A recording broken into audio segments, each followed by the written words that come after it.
Bonjour à toutes et à tous, bienvenue sur les ondes de Choc FM 105.1, la radio communautaire francophone de Toronto. Mon nom est Guillaume Laurin et une fois de plus, j'ai le plaisir d'animer une émission de notre série Droit de réponse 105.1. Cette initiative est rendue possible grâce au Fonds canadien de la radio communautaire qui nous soutient. Merci à eux. Et aujourd'hui, nous avons un très beau panel que je suis très heureux d'introduire dans quelques instants autour de la table virtuelle, puisque cette émission est enregistrée également sur Zoom. Elle sera donc diffusée sur toutes nos plateformes, en audio et en vidéo. Vous pourrez la retrouver sur les ondes de Choc FM, bien entendu, très prochainement, et puis sur le site chocfm.ca et sur la page YouTube notamment de Choc FM. Droit de réponse, c'est une série de débats et de quiz. Aujourd'hui, nous avons organisé un débat sur le thème des aînés, et c'est la raison pour laquelle on a la chance d'avoir un grand nombre de panélistes aujourd'hui qui nous viennent de la Farfo, à commencer par le président Michel, que je vais introduire dans quelques instants, et puis autour de cette table, nous allons découvrir dans quelques instants les panélistes. Et pour co-animer cette émission, j'ai le plaisir de rejoindre une fois de plus Nathalie Salmeron. Bonjour Nathalie. Bonjour Guillaume, bonjour à tous et merci pour votre participation à l'émission aujourd'hui. Également présent pour représenter la jeunesse et parce qu'il a contribué aux recherches préliminaires pour mener à bien cette émission, Tristan Marceau-Tremblay, bénévole à Choc FM 105.1. Bonjour Tristan. Bonjour à tous. Bonjour Tristan. Eh bien, merci. Donc, sans plus tarder, on va faire un petit tour de table pour apprendre à mieux se connaître, si vous le voulez bien. Honneur aux dames, peut-être on va commencer, allez, suivant ma liste et pas suivant ce que j'ai sous les yeux, mais j'ai en premier dans ma liste Denise Lemire. Peut-être que Denise voudrait prendre la parole tout d'abord pour se présenter. Bonjour Denise. Oui, bonjour. Ça me fait très plaisir là, de parler à votre communauté du Grand Toronto. Donc, c'est ça, Denise Lemire. Je suis très impliquée dans le secteur des aînés, tant au niveau local, provincial et national. Donc, je siège à la Farfo régionale d'Ottawa et je suis au conseil d'administration de la Farfo provinciale. Et puis, je représente aussi le secteur aîné à l'Assemblée de la francophonie de l'Ontario. Et puis, au niveau national, je siège au conseil d'administration maintenant depuis 4 ans au réseau canadien pour la prévention du mauvais traitement des aînés. Donc, ça me fait un tout assez intéressant dans ma vie de retraité. Une retraite très active, je vois, et des thématiques que l'on va essayer de traiter au cours de cette heure d'émission spéciale de droit de réponse. À vos côtés, Denise, on a le plaisir d'introduire Elisabeth Allard. Bonjour Elisabeth. Bonjour. Alors, merci beaucoup de nous avoir et de nous permettre d'interagir avec les autres panélistes et votre communauté. Mon background à moi, évidemment, c'est je suis à la retraite et j'ai 80 ans et je n'ai pas peur de le dire. Alors, je suis dans une tranche d'aînés où on a à prendre des décisions là, pour nous autres personnellement. J'ai été dans les forces armées et j'ai travaillé dans les langues officielles au sein de la fonction publique ensuite. J'ai passé 25 ans dans le domaine des langues officielles. Alors, la francophonie, tout ça, ça ne m'est pas étranger, évidemment. Puis, à ma retraite, j'ai été directrice, j'ai été présidente de la Farfo. Et ensuite, je suis allée du côté national, j'ai été présidente de la Fédération des aînés francophones du Canada. Et je suis impliquée maintenant avec les Richelieu, avec le Club Richelieu d'Ottawa et d'autres organismes aussi alentour. Alors oui, la retraite s'est occupée. Des fois, on travaille plus fort, je pense, à la retraite. Et vous avez donné votre âge, Elisabeth, je ne me serais pas permis de le demander, mais on va vous féliciter. Vous avez dit que vous avez des décisions à prendre, mais en tout cas, c'est beau, c'est une chance, je pense, qu'on aimerait tous avoir de poursuivre sa vie et sa carrière activement à sa retraite et de continuer d'avoir 1001 projets comme ça. Et je crois que c'est plus ou moins le cas un petit peu de toutes les personnes retraités qui sont autour de cette table. J'ai le plaisir aussi d'introduire Madame Diane Chaperon-Laure. Bonjour Diane. Bonjour. Alors moi, je suis sans doute une des plus vieilles résidentes de Toronto. Je suis là depuis un demi-siècle où j'ai poursuivi ma carrière professionnelle dans le domaine des communications après mon diplôme en Sciences Po de l'Université d'Ottawa. Mon premier travail, c'était la rédaction d'une recherche sur les batailles scolaires en Ontario français et ça a résulté à un livre qui a été publié par les presses de l'Université de Toronto qui s'appelle « Une minorité s'explique ». Alors ensuite, j'ai travaillé, j'ai eu l'avantage d'ouvrir et de fermer la station de Radio-Canada à Toronto. Ça, c'est rare dans une carrière. Et après ça, j'ai travaillé à TVO avant que ce soit TVO. Alors, vous voyez l'avantage d'être vieille. Et ensuite, j'ai travaillé en communication avec Harbourfront Centre pour dire qu'on s'ouvre sur la communauté. Alors là, Harbourfront Centre a 4 millions de visiteurs par année et près de 1000 activités différentes dans différents secteurs, dans les arts, dans le théâtre, tous les festivals de jazz, festivals de théâtre pour enfants. En fait, des activités pour tout et tout le monde, des camps d'été. Pour moi, c'était comme faire un doctorat en arts visuels ou en beaux-arts, quoi. Et ensuite, j'ai été très impliquée parce qu'il y a eu des coupures budgétaires. Là, on est habitué du côté francophone de vivre les règles. Alors, à l'époque de Harper, il y a eu les coupures drastiques dans le domaine des arts. Alors, je me suis réinventée et je suis devenue à mon compte consultante en communication et j'ai eu la chance de ma vie de travailler pour des projets extraordinaires à long terme avec le Conseil des arts du Canada. J'ai fait les prix du gouverneur général en arts visuels et médiatiques pendant une dizaine d'années. Ensuite, avec Canadian Geographic Magazine, les prix canadiens de l'environnement. Et après ça, j'ai travaillé aussi avec l'Association des musées de l'Ontario sur les célébrations du 400e de la francophonie en Ontario et sur aussi le lancement et la conception de mes mois des musées au début des années 2000. Et depuis, je suis toujours été très impliquée dans ma communauté, dans les activités avec le Club canadien de Toronto. J'ai eu 30 ans de bénévolat à titre de présidente, membre du conseil d'administration et aussi membre du conseil de gouvernance. Et après ça, j'ai aussi suivi les activités de la Société d'histoire et aussi les activités de différents organismes comme Ciné Franco. J'étais membre aussi du comité français de l'Hôtel de Ville de Toronto. Alors voilà, en bref, c'est ce que j'ai fait dans mes 50 ans. Un parcours absolument exceptionnel, extrêmement riche. Vous en serez d'accord avec moi, chers auditrices, auditeurs. Et vous serez aussi peut-être d'accord avec moi pour dire qu'on aimerait en savoir davantage sur chacun et chacune de nos intervenantes de ce jour. Aujourd'hui, on va organiser un débat sur les thématiques de vieillir en français, dans la ville Rennes en particulier.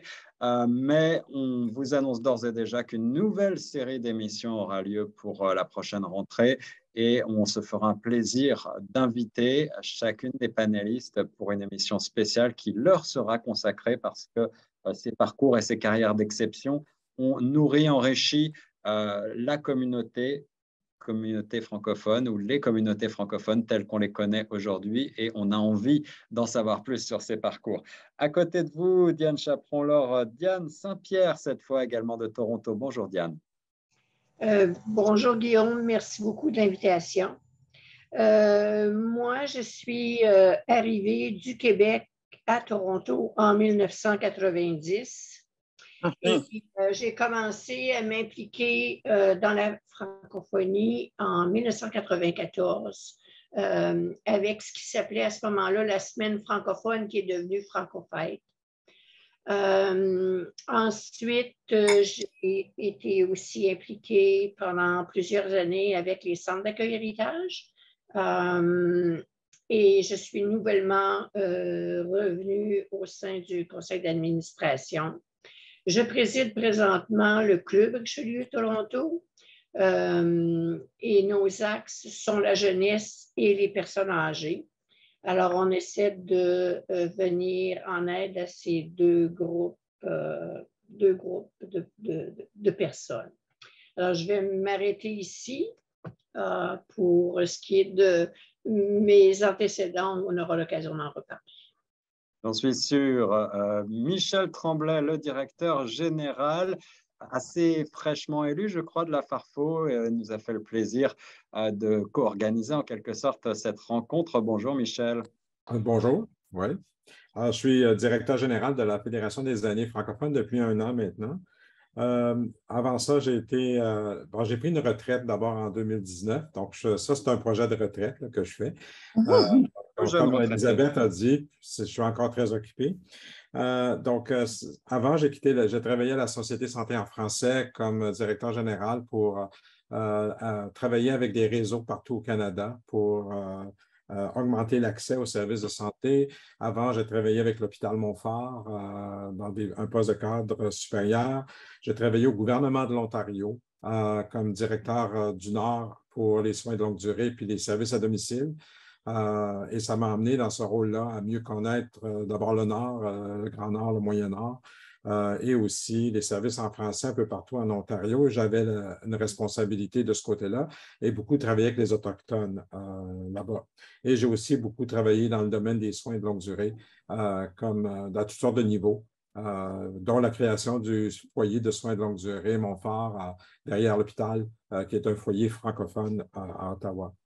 Donc, j'ai été aussi impliqué beaucoup dans le bénévolat dans toute ma carrière, dans les organismes communautaires, sociaux, et je m'attends à faire la même chose maintenant à Toronto. Et j'ai joint le Club Richelieu de Toronto depuis que je suis déménagé ici, il y a 6 mois hier. Félicitations, 6 mois aujourd'hui. 6 mois aujourd'hui que je suis déménagé à Toronto. Mon Dieu. Félicitations. J'espère que l'acclimatation se passe bien. Puisqu'on parle d'aînés, c'est un plaisir pour moi de recevoir de nouveau Barbara Ceccarelli, qu'on avait eu l'occasion déjà d'inviter au cours d'une émission précédente à propos cette fois des francophones et de la santé. Barbara, vous êtes la directrice du Centre Accueil Héritage. Bonjour. Bonjour tout le monde et merci encore pour cette opportunité. Oui, je suis la directrice générale des centres d'accueil Héritage et notre organisme fournit du logement abordable aux aînés ici à Toronto, aux aînés francophones. Nous offrons aussi des services de soutien à domicile dans toute la communauté, encore une fois réservés aux francophones vieillissant dans le Grand Toronto. Et nous opérons aussi un centre de vie active, exclusivement francophone, le SOL dans la région du Grand Toronto, qui fait la promotion du vieillissement actif, mais aussi qui fait la promotion du vieillissement des personnes qui restent connectées. Donc, on fait vraiment la promotion de tout ce qui amène à rester connecté avec notre communauté francophone à travers les âges et les générations. Donc, vraiment, on crée des opportunités magnifiques pour les personnes de rester et de se sentir, chose qui est bonne, part active encore de la communauté, avec beaucoup à contribuer. Donc, voilà, ça c'est le rôle des centres d'accueil Héritage. Merci beaucoup, Barbara Ceccarelli. On va commencer tout de suite ce débat par une phase de questions ouvertes sur lesquelles vous allez toutes et tous pouvoir prendre la parole. Mais avant toute chose, les auditeurs ne le savent pas, on a eu une rencontre préparatoire il y a quelques jours de cela où plusieurs d'entre vous m'ont dit vouloir présenter le fait de vieillir de manière générale, et peut-être à Toronto également, sous un jour particulièrement positif. C'est vrai que lorsqu'on a préparé cette émission, nous avons abordé des problèmes, nous avons réfléchi à des enjeux qui pourraient toucher les aînés, mais on veut aussi et surtout peut-être dans cette émission mettre en avant l'importance de la transmission du savoir, de l'expérience, de l'expertise des personnes aînées et leur inclusion dans la société et le travail intergénérationnel qui devrait peut-être être davantage mis en avant. Alors, vieillir en français à Toronto ou dans une autre grande ville de l'Ontario d'ailleurs, qu'est-ce que c'est pour vous? Est-ce qu'il fait bon vivre en français et il fait bon vieillir en français à Toronto? On parle de qualité de vie, on parle de services. Les services en français sont-ils suffisants, adéquats? Quels sont les grands enjeux pour vous? Qui voudrait prendre la parole en premier? Bon. Si je peux parler, là. Alors, Elisabeth, pour commencer. Écoutez, moi, je ne suis pas de Toronto, là, je suis d'Ottawa, mais je pense que chaque ville a ses défis et ses malaises, peut-être du côté de la francophonie. Je ne peux pas parler pour Toronto, là, mais en général, là, avec l'expérience que j'ai eue et que je continue d'avoir comme récipiendaire de certains services, on a encore de la misère à avoir nos services en français. Et même, des fois, c'est surprenant. C'est surtout du côté de la santé. Quand on est malade, quand on ne file pas bien, on a de la misère à s'exprimer dans notre langue seconde. Alors ça, c'est primordial de pouvoir avoir nos services en français, de pouvoir se trouver des médecins qui parlent le français aussi. Fait que ça, on a encore beaucoup d'ouvrages à faire de ce côté-là. Puis avec la pandémie, ben, ça a révélé évidemment qu'il y avait de sérieux problèmes du côté de ces services. Alors oui, on en a dans différents milieux, mais je dis qu'on est encore loin de pouvoir dire qu'on peut fonctionner 24 heures sur 24 en français. Voilà. Est-ce que je peux ajouter mon expérience à Toronto? Oui, à Toronto, Diane, merci. Diane Chaperon-Laure. Je dois dire que j'ai l'impression qu'on recule plutôt qu'on avance. Moi, j'ai fait l'expérience du service des passeports. Alors, non seulement ça, vous savez que dans la fonction publique ou je ne sais pas quoi en Ontario, tous les services de sécurité, les services d'accueil sont, disons, assurés par des tiers parties. Ils sont souvent des Sikhs, des minorités, mais c'est comme si on n'existait pas. On est disparu. Et même l'expérience que j'ai eue, j'ai représenté pendant 9 ans le comité de Service Canada au nom de la FAFO. Et c'était un comité extrêmement utile. Évidemment, on ne s'est pas rencontrés pendant 2 ans, mais je pense que c'est revenu. Mais le problème que j'ai, c'est avec le bureau de la rue Victoria, qui est le centre principal où tu peux avoir les passeports à domicile. Là, il n'y avait aucune affiche en français, aucun dépliant en français pour les renouvellements des passeports.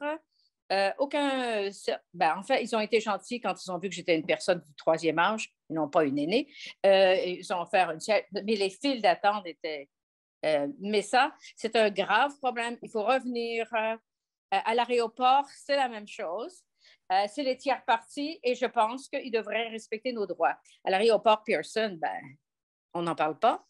Ils essaient. Et dans la fonction publique, tout ce qu'on a gagné, c'est qu'ils disent Service Canada, bonjour, bonjour, good day. Alors, c'est les mots, ça ne va pas plus loin que ça, mais je pense qu'il faut que le Comité français de Tel Aviv, que la FAFO redevienne le défenseur de nos droits et demande à Service Canada d'assurer que ce n'est pas à eux de décider que les francophones du centre-ville, qui sont les gens qui vivent au centre-ville, qui sont francophones, qui ont travaillé au cœur de la ville, doivent aller à Shepherd et Yonge, c'est-à-dire à 1 heure de métro, pour aller renouveler leur passeport.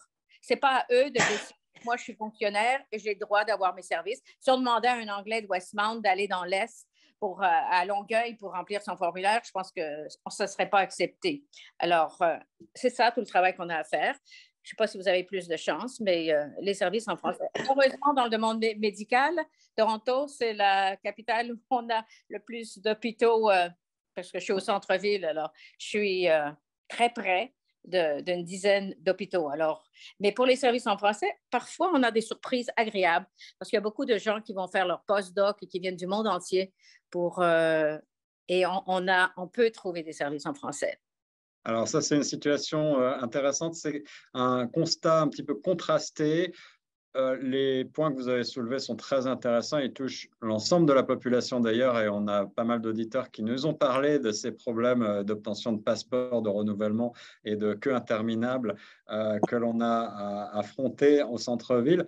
Si vous le voulez bien, recentrons-nous sur la santé. C'était un des grands thèmes que l'on avait développé avec l'équipe parce que la santé, évidemment, d'une manière générale, ça a été le thème principal pendant ces 2 années de pandémie. Comment est-ce que la pandémie, justement, a en quelque sorte réveillé les consciences sur l'accès aux soins en français, en particulièrement chez les aînés? Est-ce que vous avez eu le sentiment que cette crise a révélé des manques, des problèmes particuliers pour les aînés? Est-ce que ces problèmes ont été pris en compte par les autorités? Je pense qu'il reste encore beaucoup de travail à faire au niveau des soins de santé à Toronto. Avec la pandémie, pour moi, je me suis rendu compte qu'on n'était pas si bien desservi que ça. Non.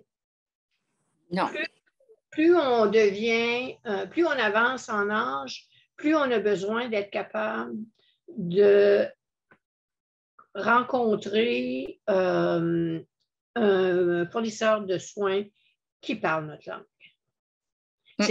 Ça a toujours été beaucoup plus facile d'exprimer ce dont on a besoin, nos petits bobos, comme on dit, de les exprimer dans notre langue que d'essayer de se faire comprendre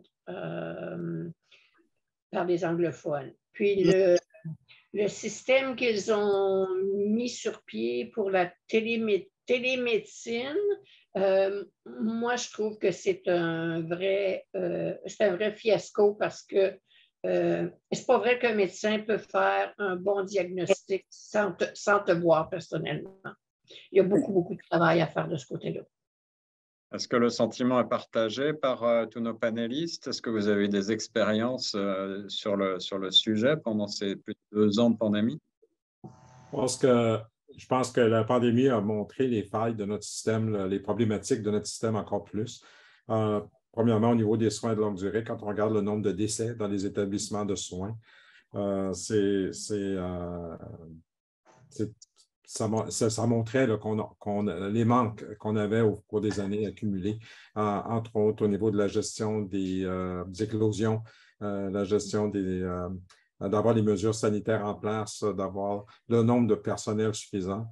Toute la question des ressources humaines. On a perdu beaucoup de gens durant la pandémie à cause de la COVID, et puis la fatigue aussi qui s'accumule. On l'entend tous les jours quasiment dans les médias maintenant.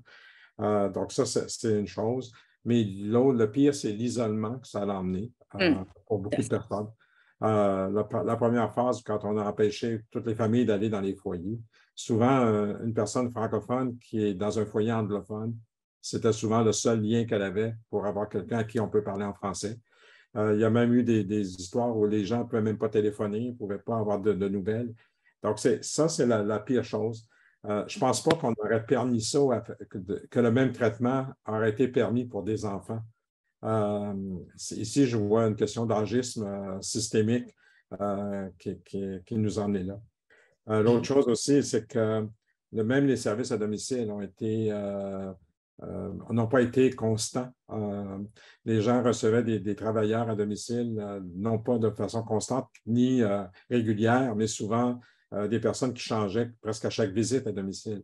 Donc, on a pu voir dans le système des failles. Puis c'est ça actuellement là, qu'on va avoir à réparer là, dans les prochains mois, prochaines années. Merci, Michel Tremblay. Vous avez en quelque sorte pris le devant sur certaines de nos questions ou certains des thèmes que l'on voudrait aborder, comme l'isolement, l'agisme et les maisons de retraite, les centres de soins de longue durée. Barbara Ceccarelli voulait justement rebondir sur ce que vous venez de dire. Barbara? Oui, très brièvement, vous avez dit qu'il y avait un petit peu l'intention aussi de regarder pas seulement les craintes ou les aspects négatifs, mais quelque part d'identifier certaines opportunités. Et si je pense à quelque chose qu'on a tous vu, on a eu la chance de voir pendant ces années de pandémie, au moins ici à Toronto, c'est quelle grande différence ça fait le fait d'avoir des partenaires, de rester connecté avec nos partenaires francophones un petit peu partout dans la ville. Et de pouvoir continuer à avoir des activités intergénérationnelles, pas en personne forcément, mais de continuer vraiment de briser de façon... C'était plus compliqué, mais que les gens ne se sentent pas si isolés dans un moment si difficile de peur, surtout personnes âgées, même en communauté, et combien le fait d'être connu, le fait que les gens savaient qu'il y avait ce petit village francophone de personnes âgées chez nous, mais qu'il y en avait aussi plusieurs en communauté, combien c'est important d'avoir des bénévoles qui nous ont aidés à distribuer des repas, des activités, des gens qui ont écrit des lettres, qui ont participé à des activités virtuelles. Donc, une fois de plus, je pense que s'il y avait quelque chose à sortir de ceci, et je sais que c'est la qualité de vie, c'est une partie importante de la santé. Le vieillissement n'est pas forcément une maladie, donc je pense que les deux, il faut les prendre ensemble. Et au-delà de ça, l'idée que je pense qu'il faudrait continuer et investir plus, c'est qu'une des pires choses qu'on peut faire à quelqu'un, c'est de l'oublier. Hein? Voilà. Beaucoup de fois, les personnes âgées se disent « je me sens comme si j'étais devenue invisible ». Mais nous, ici, la petite communauté francophone des personnes âgées à Toronto, à travers 2 années et demie très difficiles, où les gens ont eu vraiment peur, on a réussi à démontrer comment ça fait la différence d'être là, les uns pour les autres.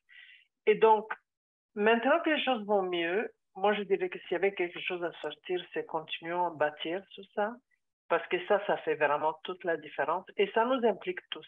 Les jeunes des écoles, je vois Tristan, je pense aux parents, je pense aux partenaires des autres agences francophones, les étudiants qui étaient au collège francophone, qui nous ont aidés beaucoup, les individus eux-mêmes.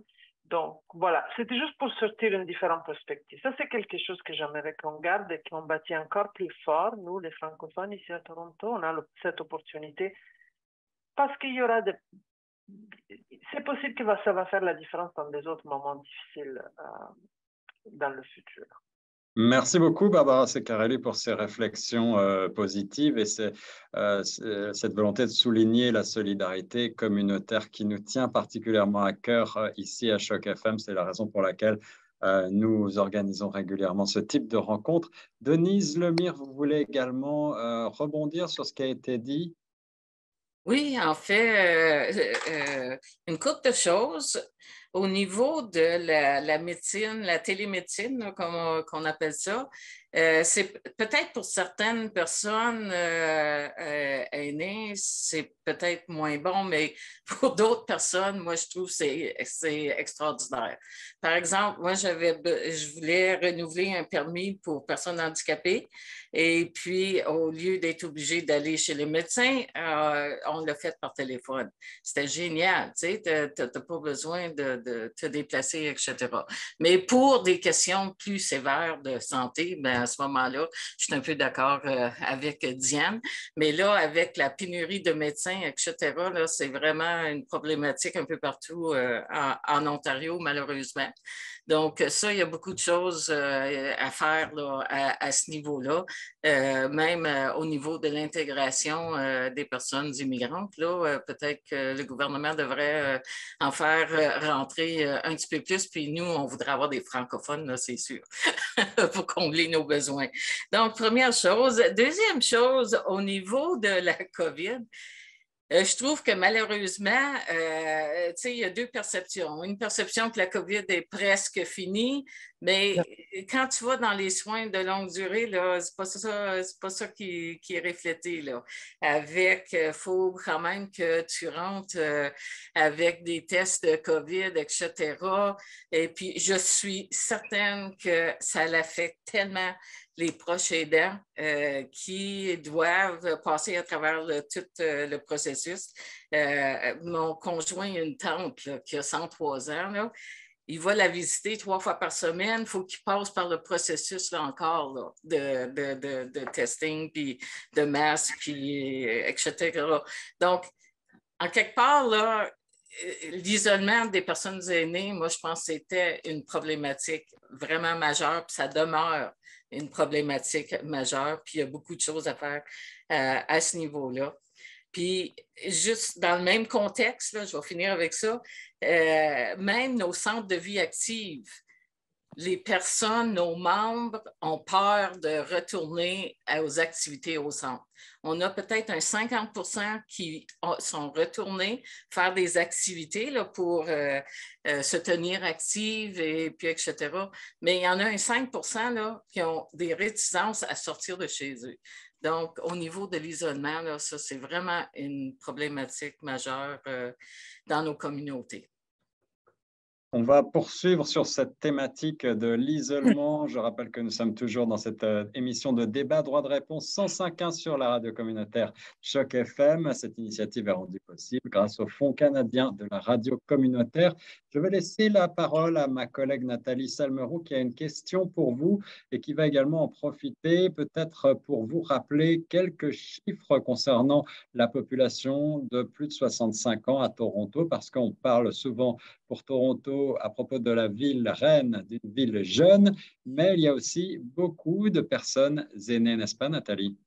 Effectivement. Alors, juste avant de vous donner quelques chiffres, moi, je voulais rebondir justement sur ce que Barbara a dit. L'important justement de garder le contact et de mettre en place peut-être des ateliers de choses qui mettent en contact les différentes générations et même peut-être les générations entre elles, puisque les personnes vieillissantes se mettent de plus en plus à l'informatique pour pouvoir justement garder ce fil et ce lien. On parlait d'isolement justement.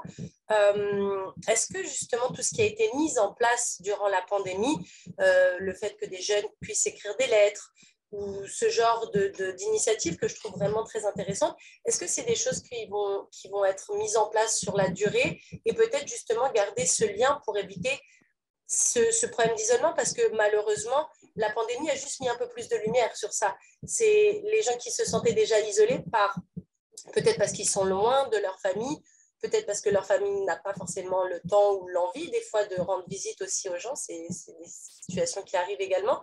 Est-ce que justement, voilà, ces activités, ces nouveaux liens, ces nouvelles façons en fait d'interagir avec les gens, est-ce que c'est quelque chose qui va être mis en place sur la durée ou c'est quelque chose qui a été justement créé pour la pandémie et pour justement combler ce manque peut-être de visites et faire face à l'isolement de ces personnes? Si je peux juste très rapidement répondre. La chance qu'on a eue, c'est que ce n'est pas nouveau pour nous à Toronto.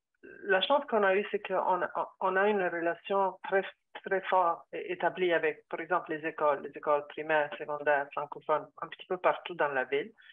Et donc, normalement, on a un calendrier assez rempli de visites. Dans les deux sens, nos résidents, nos clients visitent les écoles pour des pièces de théâtre, par exemple, pour des séances de musique, mais les élèves visitent aussi nos locaux et ils participent avec soit les centres de vie active, soit nos clients à des activités différentes, musique, art, échange, pratique du français, et je parle de tous les niveaux. Et ceci a fait que même pendant la pandémie, on a peut-être un peu dû changer. C'était impossible de continuer à se voir en personne et donc on a dû trouver des autres façons créatives, voir la technologie, mais pas juste la technologie, l'accès à la technologie. Donc on fournit le Wi-Fi, on a fourni des tablettes. La technologie en elle-même n'est pas quelque chose qui se manifeste toute seule. Il faut que les gens aient un accès aussi à quelqu'un qui facilite ça. Et les étudiants nous ont aidés justement à faire un petit peu des instructeurs par rapport à la technologie. Donc, nous, de notre côté, on a bâti sur quelque chose qui existait déjà. Et là, en sortant de la phase la plus aiguë, si on a appris quelque chose, c'est qu'on va y bâtir encore plus fort, encore plus grand. On va revenir en personne, mais ce qu'on va faire, c'est qu'on va augmenter notre volume qui était déjà. Donc, ce n'était pas nouveau, mais c'est clair que ça fait une grande différence dans la vie quotidienne de nos clients et résidents, le fait qu'on avait déjà tout ceci mis en place. Donc, si on a pris une leçon, c'est qu'on va continuer à investir dessus pour le rendre encore plus intéressant, plus diversifié. Alors, merci beaucoup, Barbara, pour toutes ces précisions. Alors, du coup, je vais en profiter justement pour donner quelques chiffres sur nos aînés en Ontario et puis plus précisément ici à Toronto. Donc, la population de 65 ans et plus, donc à peu près celle qu'on considère comme étant celle de nos aînés, le total, c'est 476 900 personnes ici sur Toronto. C'est quand même une belle partie de la population, je trouve. Et après, si on augmente dans les âges, on arrive quand même à 85 ans et plus, quand même 71 000 personnes. Et puis 100 ans et plus, là on tombe un peu plus dans des plus petits chiffres, mais 100 ans et plus, c'est quand même des personnes d'un très très bel âge, je dirais. Et là on est quand même à 875 personnes, hommes et femmes confondus à chaque fois dans mes chiffres. Donc c'est une population vieillissante, certes, mais qui est quand même nombreuse et qui mérite quand même, je pense, d'avoir beaucoup plus d'intérêt peut-être de la part du gouvernement également. Parce que je vais rebondir sur un fait que j'ai vu dans l'actualité il y a très très peu de temps. Il y a encore 13% des centres de soins de longue durée pour nos aînés qui n'ont pas eu encore l'accès à la climatisation. C'était quelque chose que le gouvernement provincial avait exigé, en fait, avec une date d'échéance du 22 juin. Il y a encore 79 centres sur Toronto, donc il y a 679 de tête, il me semble, soins de longue durée dans la région du Grand Toronto, et 79 sont toujours privés, en fait, de cet accès à la climatisation. Quand on sait les vagues de chaleur par lesquelles on est passé ces derniers jours, j'aimerais avoir un petit peu votre retour sur ça, sur ce manquement, en fait, à l'exigence provinciale.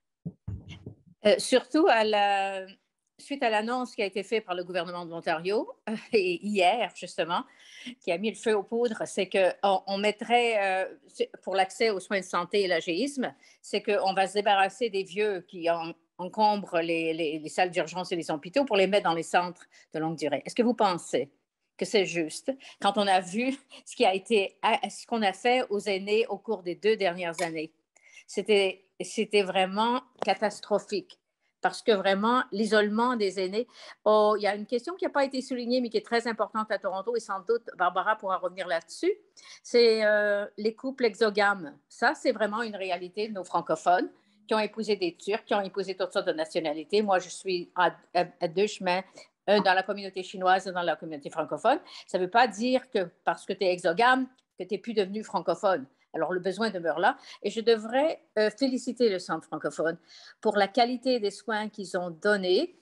J'étais, à cause de mon âge, une proche aidante d'un artiste qui a vécu à Toronto et qui est morte durant la pandémie. Pour la qualité du personnel et des soins, l'attention.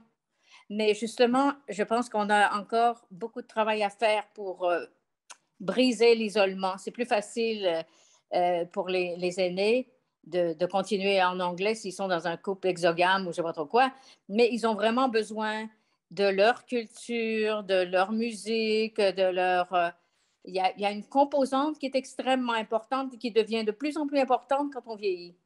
On revient toujours aux sources.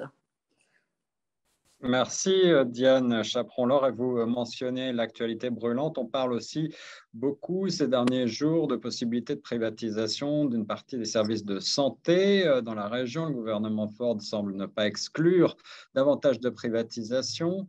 Quel est votre sentiment là-dessus, justement, après toutes les vagues et les scandales que l'on a pu observer dans les centres de soins de longue durée, le nombre de décès absolument ahurissant que Michel Tremblay soulignait un petit peu plus tôt.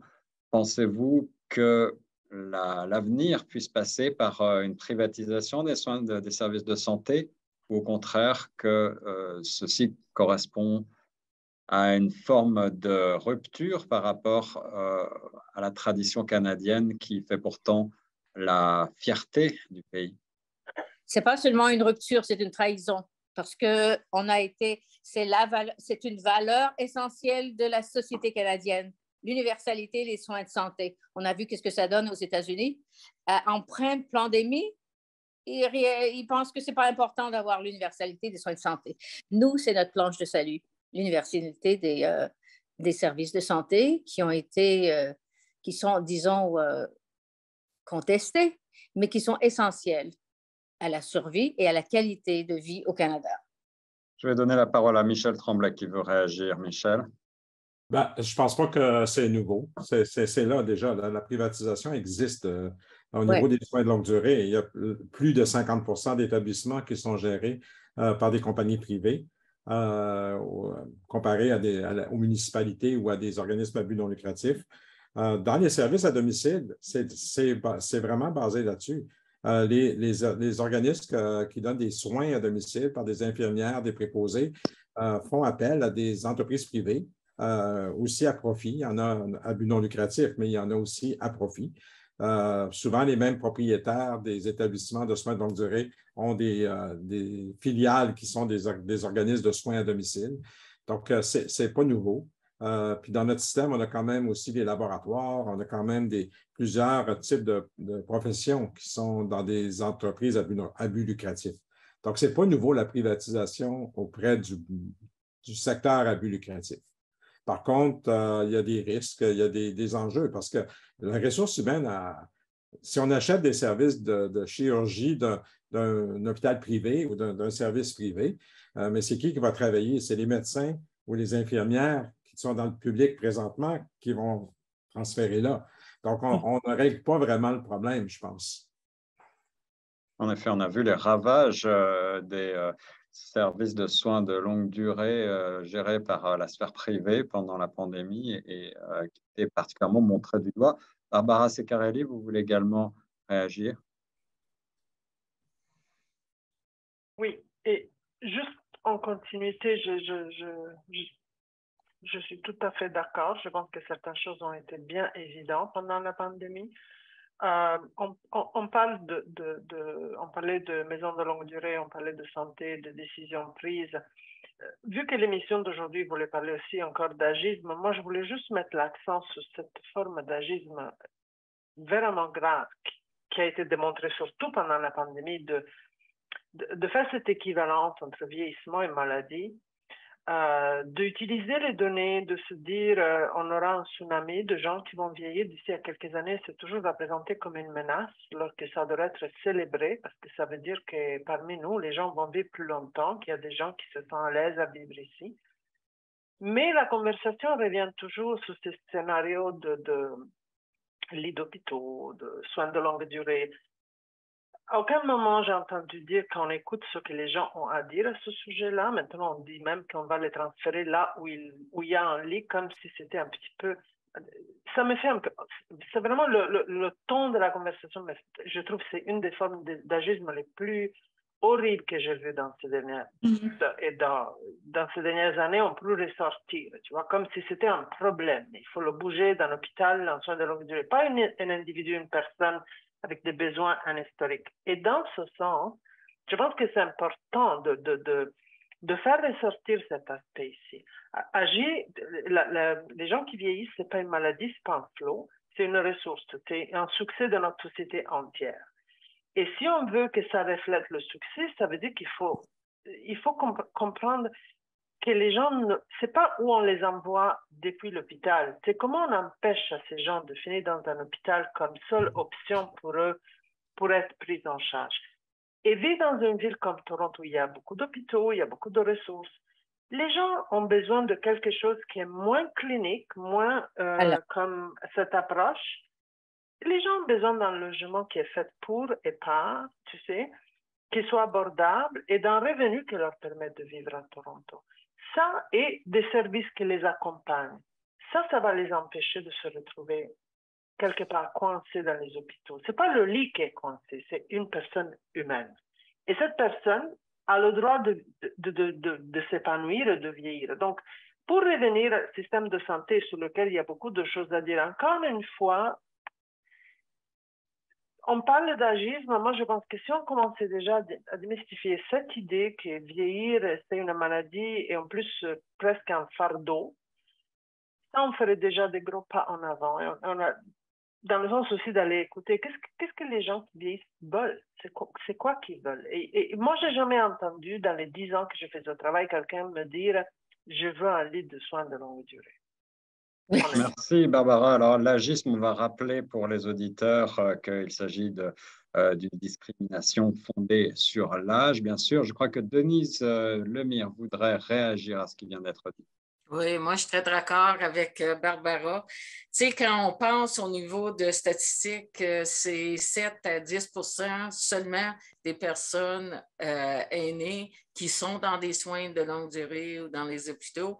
Bien, qu'est-ce qui arrive avec le 90 des autres personnes aînées qu'il faut s'occuper aussi au niveau d'activité physique, au niveau d'activité artistique et culturelle, au niveau, il y a plein de choses à faire à ce niveau-là.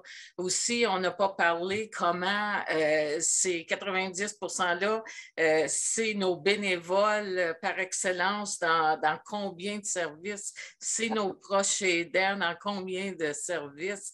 C'est phénoménal, là. Ça représente des millions de dollars. Puis ça, je trouve qu'on en parle un petit peu moins dans notre société, puis qu'on devrait, je suis d'accord avec Barbara, là, on devrait en parler un petit peu plus. Alors, ma question est de savoir justement comment donner davantage la parole aux aînés, les aînés qui sont des contributeurs sociaux de premier plan, qui sont peut-être pas assez écoutés. Ce dialogue intergénérationnel semble ne pas être assez promu par les autorités dans la province. Comment faire alors, Michel? Au mois d'avril, avant les élections, la FAFO a administré un sondage, envoyé à plusieurs personnes et encouragé. On l'avait mis sur Facebook partout. Et on a eu plus de 300 personnes en l'espace de 3 semaines et demie qui ont répondu au sondage. Et on leur demandait qu'est-ce que vous voulez. On leur demandait qu'est-ce qui est important pour vous. Et puis, je suis en train de faire décortiquer les résultats. J'avais fait une première en vue des élections, en vue d'envoyer nos messages clés. Mais les gens veulent vivre chez eux le plus longtemps possible. Il y a même des gens qui ont dit, moi, je veux mourir chez moi. Et puis, ce que les gens veulent, c'est avoir des espaces pour vivre autres que des soins de longue durée. Avoir des appartements avec des services de soutien, comme la Place Saint-Laurent, avoir des maisons en partage. Il y a des gens qui ont déjà des maisons, mais avoir quelqu'un qui pourrait venir, quelqu'un plus jeune qui pourrait venir. On a des projets, il y en a un à Ottawa, puis il y en a ailleurs également, où est-ce quelqu'un qui est un étudiant, par exemple, pourrait venir vivre et puis il y a une entente comme quoi ils s'entraident. Il y a des maisons de groupe qui pourraient être créées. Ça existe dans beaucoup d'autres pays. Où est-ce que c'est des petites maisons de 10-15 personnes et puis chacun a ses appartements privés et ils vivent en commun pour la nourriture, les activités sociales. Et il y en a même des maisons comme ça qui pourraient être faites pour des personnes avec des débuts de démence et ça les garde en santé le plus longtemps. C'est ça que les gens nous ont dit, avoir des centres de vie active variés, qu'on finance plus de centres de vie active pour avoir une gamme d'activités. On en a actuellement, mais pas suffisamment. Les personnes avec de la communauté LGBTQ, bien, d'avoir des maisons où est-ce qu'eux vont se sentir bien, vont se sentir chez eux. Des centres de vie active également dédiés à des activités pour eux. Donc, c'est ça que les gens nous ont dit.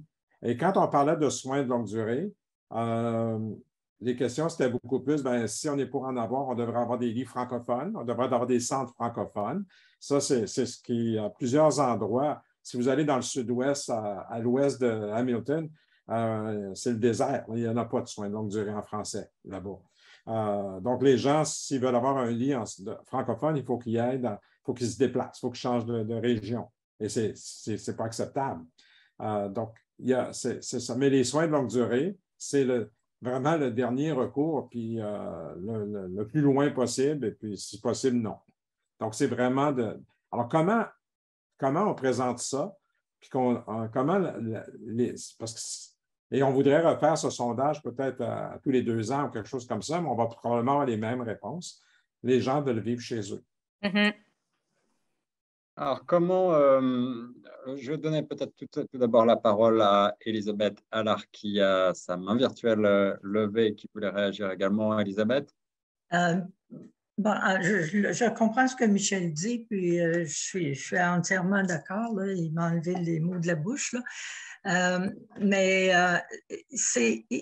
on dirait qu'on ne fait pas assez de promotion justement pour avoir des logements abordables pour les aînés.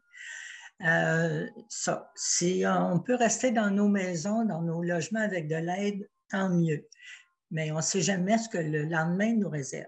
Moi, je vous ai dit tantôt que j'avais 80 ans et que j'étais en train de passer justement à une autre étape de ma vie.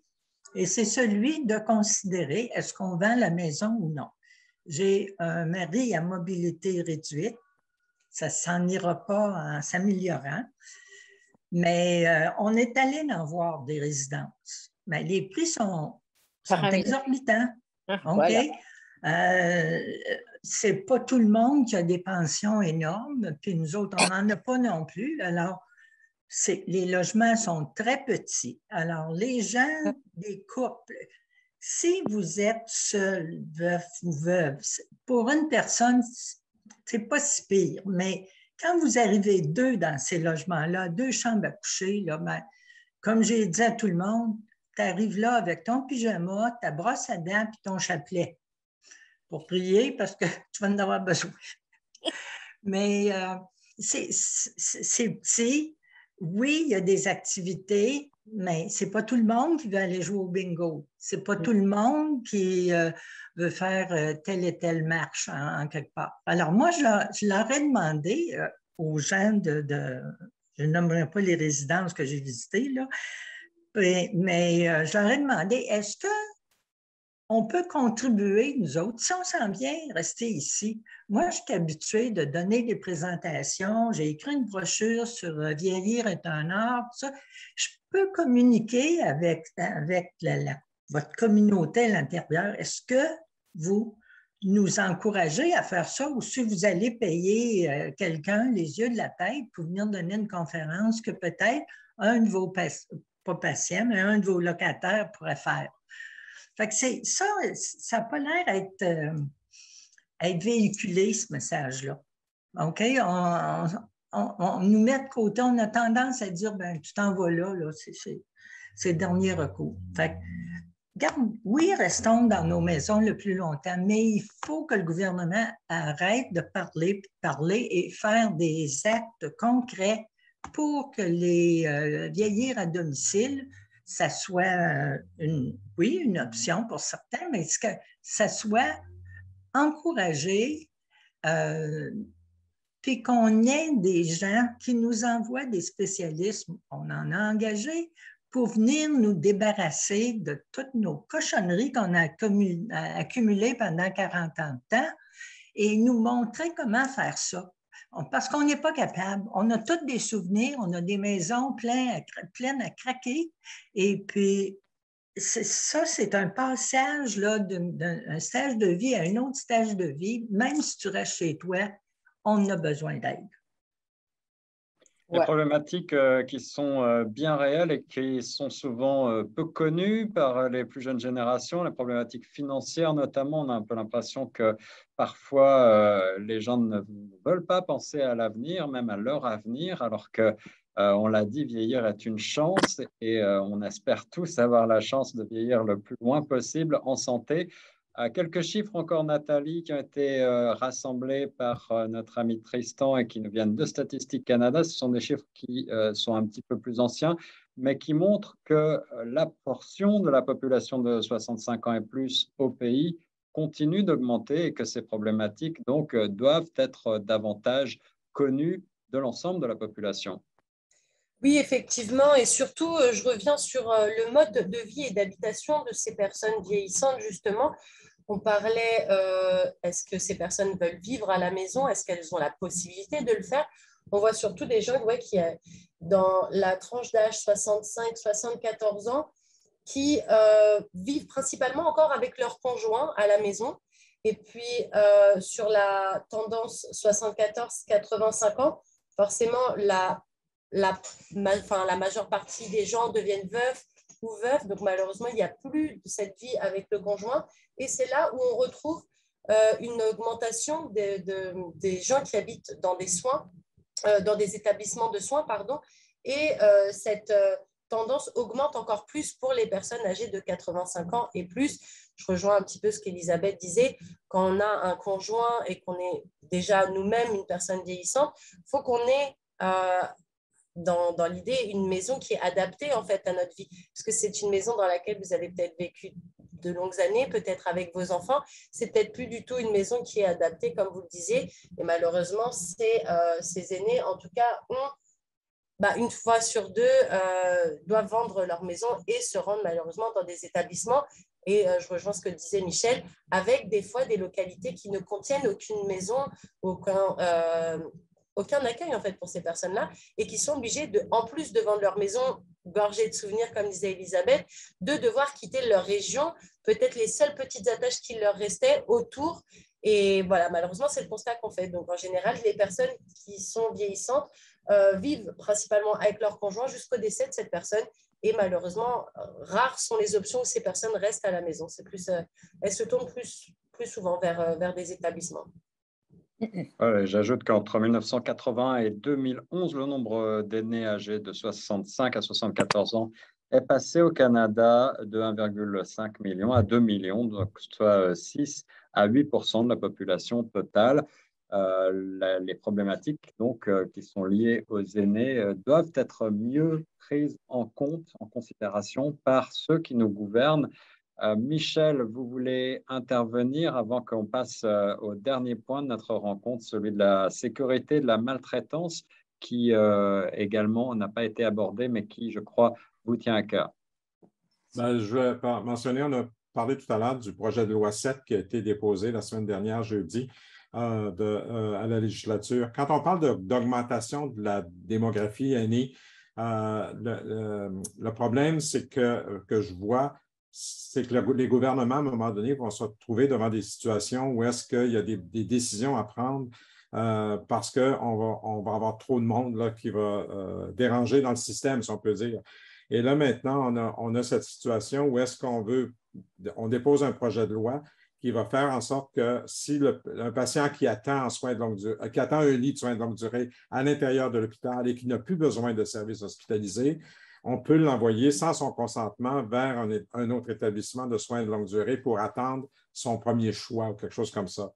Quand on commence à enlever ça, il y a des grands risques. Hier, j'ai participé à une table ronde avec d'autres organismes ontariens et nationaux où est-ce qu'on parlait des gens qui parlent de maltraitance, qui parlent de... Et on trouve que c'est une forme d'abus systémique. C'est de la maltraitance systémique. Et c'est retourner à l'approche de faire du warehousing. Là. On va prendre les aînés sans leur consentement, puis on va les envoyer quelque part. Oui, en chambre, le ministre parle très bien. Il y a beaucoup dans les médias, on entend des choses négatives et positives, mais il reste qu'on ne devrait jamais enlever les droits, on ne devrait jamais enlever le consentement des personnes, qu'on trouve d'autres solutions, des soins à domicile ou qu'on travaille pour des appartements avec soutien, mais pas nécessairement obliger les gens à aller dans un foyer qui est contre leur volonté. Merci Michel, je pense qu'on est tous d'accord pour participer, pour partager ce constat. Alors on parle justement de maltraitance, de sécurité, de violence. Nos aînés sont-ils assez protégés? Quelles ressources existent? C'est la question que je voulais aborder pour terminer cette heure qui a décidément filé très vite. Avant cela, peut-être que Denise, qui avait sa main levée, voulait ajouter quelque chose? Oui, donc avant de parler de maltraitance, je voudrais juste dire que je suis très d'accord avec Michel. Juste le cas de la tante que je vous ai parlé tantôt, si elle était à l'autre bout de la ville d'Ottawa, elle aurait beaucoup moins de visites de son neveu qu'elle est à 5 minutes de chez nous. Là. Donc, c'est tellement important. On revient à l'isolement. Elle serait beaucoup plus isolée si c'était à 1 heure de route qu'à 5 minutes de chez nous. Donc, ça, c'était mon bip pour là-dessus. Au niveau de la maltraitance, bien, c'est sûr, c'est mon bébé. Avec le réseau canadien de la maltraitance, on en parle à tous les jours. Je trouve que c'est une problématique tellement importante. Puis la maltraitance, là, ça comprend tout, là. Au niveau des soins de longue durée, mais aussi au niveau de l'Internet, au niveau des médias sociaux, au niveau de financier. Oui. Ça peut être même à un niveau familial. C'est vraiment un dossier qui est important à suivre. On en parle pas assez. On a passé d'annonces publicitaires à ce niveau-là. On a passé dans les journaux. Puis la question que moi j'ai depuis une couple de mois, c'est comment ça que les aînés sont si vulnérables, si prompts à rentrer dans les fraudes, les scams. J'essaie d'étudier ça parce que je comprends pas ça. Oui, en effet. Alors, retirer le consentement dont on parlait tout à l'heure peut être peut-être considéré et certainement considéré comme une forme de violence faite aux personnes aînées, mais il en existe bien d'autres. On n'aura peut-être pas le temps de toutes les énumérer, mais Denise a parlé notamment de cybersécurité. Il y a d'autres formes de maltraitance. On en a parlé dans les centres de soins de longue durée, malheureusement également. Le gouvernement probablement ne fait pas assez sur la question, aussi bien en termes de formation, de prévention que d'information. Un mot de la fin, justement, un message à lancer aux gouvernants, aux décideurs. Michel? Juste mentionner sur la violence, il ne faut pas oublier qu'il y a aussi la violence à l'intérieur des maisons, à l'intérieur des familles. Et c'est totalement différent de ce qu'on voit avec les enfants. S'il y a de la violence faite aux enfants, il y a tout un réseau qui va se développer pour le prévenir. Mais quand on arrive au niveau des aînés, les enfants de certaines personnes peuvent abuser leurs parents à l'intérieur des couples. C'est tous des enjeux de violence également là, qui ne sont pas nécessairement traités ou discutés sur la place publique.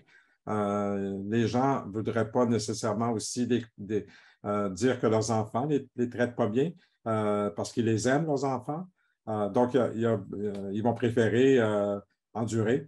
La même chose dans l'intérieur des couples, par exemple, également. À l'intérieur dans les institutions, il y a ce qui se passe entre les employés. OK, on dit souvent c'est tolérance zéro, mais il y a des formes de violence aussi qui sont des micro-agressions continues. Donc, il ne faut pas oublier tout ça. Des questions passionnantes qu'on aura peut-être l'occasion de débattre, de développer ensemble lors d'une prochaine émission qui est justement consacrée aux violences à Toronto, les enjeux et les solutions. On parlera dans cette émission de violences armées, mais aussi de violences conjugales et de tout type de violences, y compris celles faites aux aînés. Barbara Ceccarelli, vous vouliez dire un dernier mot avant de conclure cette émission? Barbara? Désolée. Denise parlait des aînés vulnérables face à la fraude. Je pense que c'est encore une fois une responsabilité en tant que communauté. L'isolement des personnes fait qu'on devient encore plus vulnérable. La fraude, la violence, la maltraitance, c'est des choses très difficiles de pouvoir saisir. Et le fait que quelqu'un soit complètement seul et qu'il n'ait vraiment aucune opportunité d'en discuter, ça fait qu'on rend des membres de notre communauté, on les laisse seuls et automatiquement encore plus vulnérables. Donc, encore une fois, cette idée de personnes âgées qui soient encore fortement connectées ou cette solidarité, en particulier la solidarité francophone qui s'extend aussi à être là pour pouvoir en discuter, pour faire sentir les gens. Chez nous, les gens descendent tout le temps nous montrer des lettres qu'ils reçoivent, des appels, juste en parler. Et ça fait déjà une bonne chose en termes de prévention. Quand on parle au gouvernement, juste avant de quitter, je pense que c'est le moment de réfléchir à ce que ça veut dire une communauté inclusive. Les changements démographiques, c'est pas un fardeau, c'est, comme on disait, une bonne nouvelle. Maintenant, il faut créer l'environnement qui fait que tout ça soit vécu dans la meilleure façon possible. Donc, si j'avais quelque chose à dire, c'est descendez de vos hauts aux affaires, écouter les gens, écouter les communautés, écouter les experts qui sont toutes ces personnes, qui font ces données démographiques, et travaillons pour créer un environnement vraiment intergénérationnel où il fait beau vieillir, mais il fait beau être jeune, être un enfant, être une famille. Et discutons entre générations, débattons, c'est le but de cette série Droit de réponse 105.1. J'espère que l'émission du jour vous a plu. On a souligné, je crois, beaucoup des enjeux qui touchent nos aînés, mais on aurait pu parler encore probablement pendant plusieurs heures. Le message positif que je retiens, c'est ce message de solidarité. Quant à moi, j'espère que ça vous a plu. Merci à toutes et à tous d'avoir participé aujourd'hui à cette émission. Merci. Merci. Merci.